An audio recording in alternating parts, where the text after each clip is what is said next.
why are some behaviours what we call attention-based? So people want attention from the behaviours. What might those behaviours look like?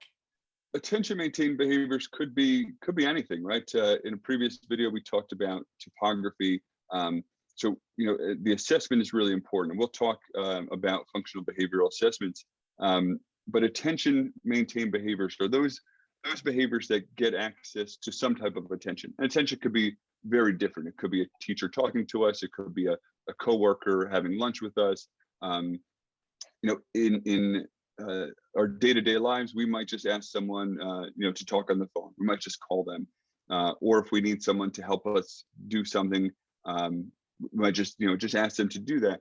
But an individual with a disability or with a language development issue may not be able to request that attention appropriately, or they may not know the ways to socially, in a socially appropriate manner, to ask someone to provide them with attention. So we may see things like, tantrums could be a way to get attention. If the child has a tantrum, all the teachers come over and start talking to them. Why are you doing this? Don't do this.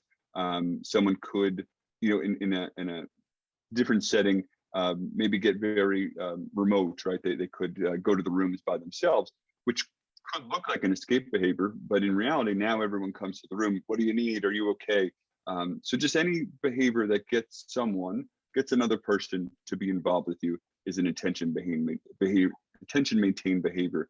But again, we need to consider the function and not topography, because sometimes we get lost in what it looks like versus what it actually is. And just thinking about how this might play out for anybody, because I remember in one of the earlier videos you were saying that we've all got behaviours of concern. Every person on earth has behaviours of concern. And I was thinking, sometimes you get some really, really intelligent people that will go on like Twitter or Facebook or any of these social media platforms, and then they do some really stupid stuff that can ruin careers, all kinds of things. And I guess their attention behaviours, a lot of those are attention behaviours, aren't they, really? I'd say so, yeah. Social media has given us a very new access to attention, right? We used to be able to communicate or get in contact with the people in our village, and then maybe the people in our town, and the people who we had their phone number. And now social media has allowed us to get attention from anybody in the world, right?